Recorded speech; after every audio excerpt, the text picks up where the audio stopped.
News first channel ಹಾಗೂ ಡಿಜಿಟಲ್ನಲ್ಲಿ ಜಾಹೀರಾತು ನೀಡಲು ಈ ನಂಬರ್ಗೆ ಸಂಪರ್ಕಿಸಿ. ಇನ್ನು ಸಿನಿಮಾ ಟಿಕೆಟ್ ದರ 200 ರೂಪಾಯಿಗೆ ನಿಗದಿಪಡಿಸಿದ್ದ ಆದೇಶಕ್ಕೆ ತಡೆಯನ್ನ ನೀಡಲಾಗಿದೆ. ಈಗ ಸರ್ಕಾರದ ಆದೇಶಕ್ಕೆ ತಡೆ ನೀಡಿದೆ ಹೈಕೋರ್ಟ್. ಈ ಕ್ಷಣ ಬರ್ತಾ ಇರುವಂತ ಬಿಗ್ ಬ್ರೇಕಿಂಗ್ ನ್ಯೂಸ್ ಇದು. ನ್ಯಾಯಮೂರ್ತಿ ರವಿ ಹೊಸಮನಿ ಅವರ ಪೀಠದಿಂದ ಆದೇಶ ಹೊರಬಿದ್ದಿದೆ. ಸರ್ಕಾರದ ಆದೇಶಕ್ಕೆ ತಡೆ ನೀಡಿ ವಿಚಾರಣೆಯನ್ನ ಮುಂದೂಡಿಕೆ ಮಾಡಿದೆ ಹೈಕೋರ್ಟ್. ಬಹಳ ಇಂಪಾರ್ಟೆಂಟ್ ಇದು.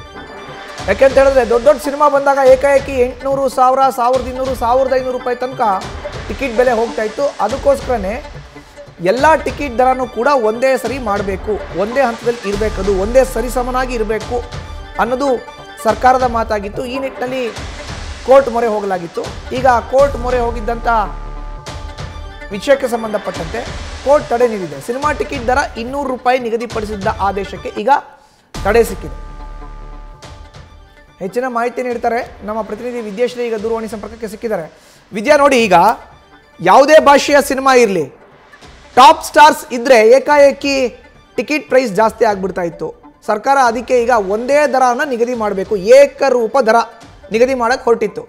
ಇವತ್ತು ಅದಕ್ಕೆ ತಡೆ ಸಿಕ್ಕಿರುವಂಥದ್ದು. ವಿದ್ಯಾ, ಮಧುಸೂದನ್, ಈ ಪ್ರಯತ್ನ ಸರ್ಕಾರದಿಂದ ಬಹಳ ಹಿಂದಿನಿಂದ ಆಗ್ತಾ ಇದೆ. ಈಗಿನಿಂದ ಅಂತಲ್ಲ, ಈ ಹಿಂದೆಯೂ ಒಂದು ಪ್ರಯತ್ನಿಸಿದಾಗ, ದರ ನಿಗದಿ ಮಾಡಿ ಘೋಷಣೆ ಮಾಡಿದಾಗ ಸಿನಿಮಾ ಹೌಸ್ಗಳು ಅಥವಾ ಯಾರು ನಿರ್ಮಾಪಕರ ಒಂದು ದೊಡ್ಡ ದೊಡ್ಡ ಪ್ರೊಡಕ್ಷನ್ ಹೌಸ್ ಎಲ್ಲ ಏನಿರುತ್ತೋ ಅವರು ಕೋರ್ಟ್ ಮೂಲಕ ಅದಕ್ಕೆ ತಡೆಯಾಜ್ಞೆಯನ್ನ ತರುವಲ್ಲಿ ಸಕ್ಸಸ್ ಆಗಿತ್ತು. ಈಗಲೂ ಮತ್ತದೇ ಆಗಿದೆ. ನೋಡಿ, 200 ರೂಪಾಯಿ ದರ ನಿಗದಿ ಮಾಡಿದಂತ ಈ ತೀರ್ಮಾನ ಏನಿದೆ, ಈ ಬಜೆಟ್ನಲ್ಲೇ, ಈ ಸಾಲಿನ ಬಜೆಟ್ನಲ್ಲೇ ಈ ಬಗ್ಗೆ ಘೋಷಣೆಯಾಗಿತ್ತು.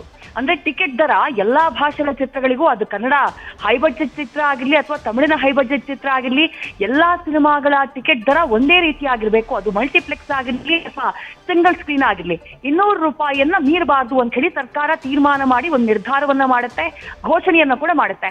ಆದ್ರೆ ಘೋಷಣೆ ಮಾಡಿದಂತಹ ನಂತರದಲ್ಲಿ ಹೊಂಬಾಳೆ ಫಿಲ್ಮ್ಸ್, ಮತ್ತೊಂದು ಪ್ರೊಡಕ್ಷನ್ ಹೌಸ್, ಹಾಗೆ ಈ ಮಲ್ಟಿಪ್ಲೆಕ್ಸ್ ಗಳ ಅಸೋಸಿಯೇಷನ್ ಅವರು ಹೈಕೋರ್ಟ್ಗೆ ಅರ್ಜಿಯನ್ನ ಹಾಕ್ತಾರೆ. ಆ ಅರ್ಜಿಯ ವಿಚಾರಣೆಯನ್ನ ನಡೆಸಿದಂತಹ ನ್ಯಾಯಾಲಯ ಈಗ ಏನಿದೆ ಆ ಆದೇಶಕ್ಕೆ ತಡೆಯನ್ನ ಕೊಡುವಂತಹ ಕೆಲಸ ಮಾಡಿದೆ, ಅಂದ್ರೆ ಸ್ಟೇ ಮಾಡಿದೆ. ಸದ್ಯಕ್ಕೆ 200 ರೂಪಾಯಿ ದರವನ್ನ ನಿಗದಿ ಮಾಡೋ ಹಾಗೆಲ್ಲ ವಿಚಾರಣೆಯನ್ನ ಮುಂದೂಡಿಕೆ ಮಾಡಿದೆ.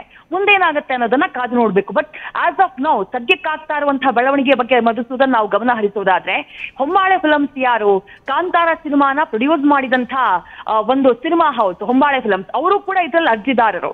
ಕಾಂತಾರ ಸಿನಿಮಾಗೆ ಹೈ ಬಜೆಟ್ ಸಿನಿಮಾ, ಬಹಳ ದೊಡ್ಡ ಮಟ್ಟದಲ್ಲಿ ಗಳಿಕೆ ಮಾಡುವಂತಹ ಒಂದು ನಿರೀಕ್ಷೆಯನ್ನ ಹುಟ್ಟಿಸಿರುವಂತಹ ಸಿನಿಮಾ, ಆ ಸಿನಿಮಾಗೂ ಕೂಡ ತೊಂದರೆ ಆಗುತ್ತೆ ಅನ್ನೋದು ಅವರ ಒಂದು ಆಲೋಚನೆಯಾಗಿತ್ತು. ಹಾಗಾಗಿ ಅವರು ಕೂಡ ಕೋರ್ಟ್ ಮೆಟ್ಟಿಲೇರಿತ್ತು. 1-2-3 ಪಾರ್ಟಿಗಳ ಜೊತೆ ಅವರು ಈ ಕೇಸ್ನಲ್ಲಿ.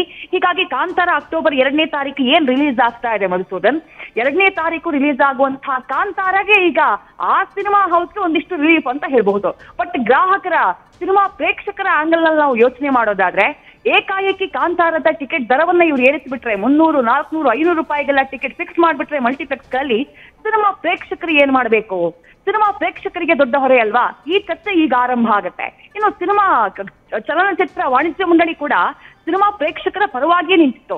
ಅವರೆಲ್ಲರೂ ಮೊನ್ನೆ ಮೀಟಿಂಗ್ ಕೂಡ ಮಾಡಿದ್ರು. ಮೀಟಿಂಗ್ ಮಾಡಿ ಹೊಂಬಾಳೆ ಫಿಲ್ಮ್ಸ್, ಹಾಗೆ ಮಲ್ಟಿಪ್ಲೆಕ್ಸ್ ಅಸೋಸಿಯೇಷನ್ ಅವರು, ಹಾಗೆ ಮತ್ತೊಂದು ಫಿಲ್ಮ್ ಪ್ರೊಡಕ್ಷನ್ ಹೌಸ್ ಅವರೆಲ್ಲ ಏನು ಕೋರ್ಟಿಗೆ ಹೋಗಿದ್ದಾರೆ ಸರ್ಕಾರದ ನಿರ್ಧಾರವನ್ನ ವಿರೋಧಿಸಿ, ಆ ನಡೆಯನ್ನ ವಿರೋಧಿಸಬೇಕು ಅನ್ನುವಂತಹ ಒಂದು ತೀರ್ಮಾನವನ್ನ ಚಲನಚಿತ್ರ ವಾಣಿಜ್ಯ ಮಂಡಳಿಯಲ್ಲಿ ಇತ್ತೀಚೆಗೆ ನಡೆದಂತಹ ಸಭೆಯಲ್ಲಿ ತೆಗೆದುಕೊಳ್ಳಲಾಗಿತ್ತು. ಬಟ್ ಇಷ್ಟೆಲ್ಲದರ ಹೊರತಾಗಿ ಕೋರ್ಟ್ ಈಗ ಸರ್ಕಾರದ ಆದೇಶಕ್ಕೆ ಸ್ಟೇಯನ್ನ ಕೊಟ್ಟಿದೆ, ವಿಚಾರಣೆಯನ್ನ ಮುಂದೂಡಿಕೆ ಮಾಡಿದೆ.